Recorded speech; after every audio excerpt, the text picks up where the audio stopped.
Today I wanted to share my experience doing image transfers using acrylic mediums like this one from Liquitex and just regular old Mod Podge. I saw a YouTube tutorial which I linked in the description, and it's really easy to follow. You basically just take a paintbrush or sponge and just layer acrylic medium or Mod Podge over a page. In this case I was using magazine pages. And then after it dries over 24 hours and you've added a bunch of layers, you just put some water on a sponge and just sort of remove the paper on the back, and then you're left with sort of like a see-through acrylic that has actually taken the image from the page. And you see here that it becomes transparent. So in this case, I have an old magazine page from an auto parts magazine from 1970. And this female figure is from an ad in Vogue. And it's just a really cool way to be able to layer and incorporate the layers in with each other. And so this, as you could see, is not acrylic, and it's just a basic regular collage that I had done in my sketchbook. And you could see it's kind of like, it still looks like a magazine page. It's still interesting, but it's not as interesting as when you use the acrylic transfer technique. And this is another page from that same editorial. And you can see it's kind of like has frayed edges and some of the image is gone, and that's on purpose. You can sort of figure out what you want to incorporate and what you want to remove.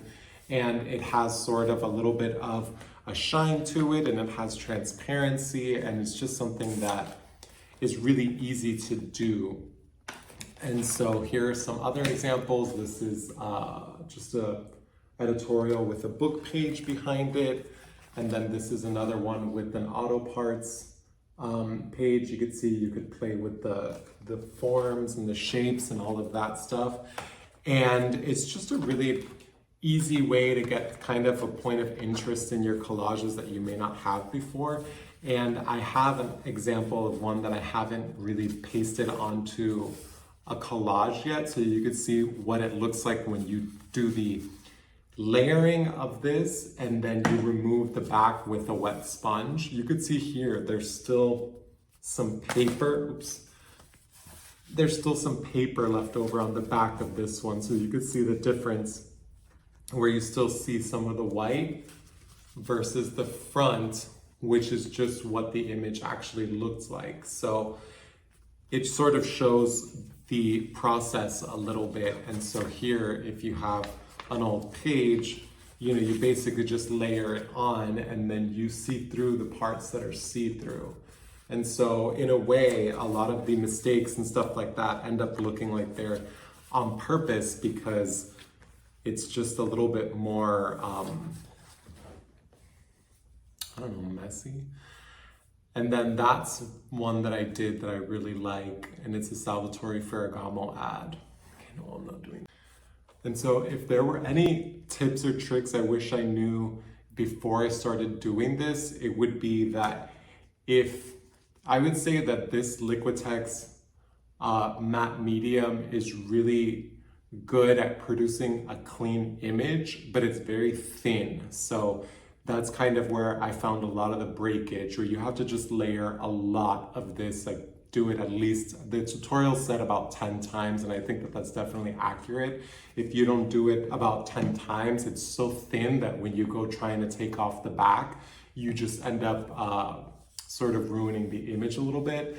The Mod Podge I think is really good. It could get so thick in this case that it becomes kind of like cloudy, and so you don't get as clear of an image. So it's kind of like a give and take, where if you go too thin, you can lose the actual acrylic and the image. And if you go too thick, it could just be so dense and so thick that it becomes more like a frosted glass look almost. But I think overall, it definitely takes a collage to a little bit more of an artistic level. And I wish I had used this technique on other collages you know, like this one and things that I sort of just did for fun in my sketchbook. But again, as you could sort of see here, these pages are a little bit wrinkled. It would have been interesting to do a design like this with something else in the background and maybe get it a little bit more see-through. So it's kind of a fun process, and I think that overall it's a great thing to do if you're, you know, not best at drawing and you're not really great at painting yet, and you want something that you could just do, you know, on your dining room table or even your, you know, living room coffee table. Just sort of throw, you know, something like cardboard or something so you don't get anything dirty, and you could just start sort of layering on the acrylic over the image, and then you let it dry overnight up to 24 hours. And the drying process is also a key to coming up with a good image, because if you start removing the back when it's wet, you're going to lose more of the image and possibly the acrylic. So, you know, there's a few things to look out for, but I think overall it's a great beginner's process. I think it's something that anybody can do, and you know, you could sort of layer regular pieces of paper, like in this case, this is from the Auto Parts magazine that I was using for a lot of the collages. And so, you know, you have the element that is sort of see-through and transparent and interesting, and then you can layer it over other things and you see it sort of start peeking through the parts that are a little bit more transparent. So, you know, it's just a really fun and easy way to make art that doesn't require you to be, you know, Picasso or, you know, have really great drawing skills. And overall, it sort of is just fun and interesting. And a lot of the times the stuff that doesn't come out perfect, you know, like these things, end up really making it more artistic because it does look more abstracted, and it's not the advertisement or the magazine page anymore. It's kind of something that is unique to you, and you're the only one that did it that way, and you're the only one that chose the page. And so, you know, what you combine it with really makes it really personal. So I definitely highly recommend it for beginner artists or somebody that just wants to sort of dabble in artistic things and not have to, you know, take drawing classes or learn how to paint and use other things. So if it's something that you're interested in learning, I definitely recommend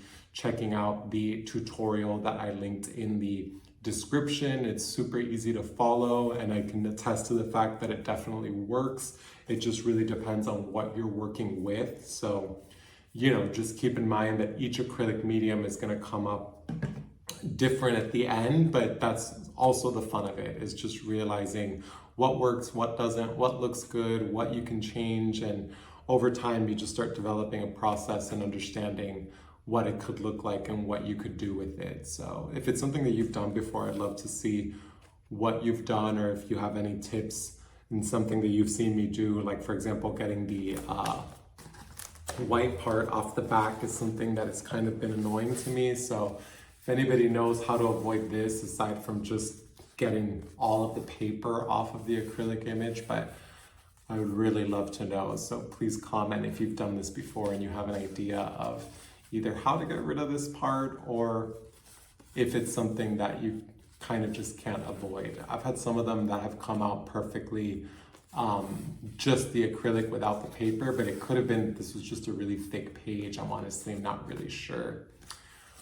But I hope you enjoyed this quick video and enjoy working acrylic paper. What is it? Acrylic image trans. I hope you enjoy the acrylic image transfer process. It's been pretty fun. You could just turn the TV on and just start layering on the acrylic, let it sit there and do other stuff, and then the next day you kind of have something fun to play with in your art studio.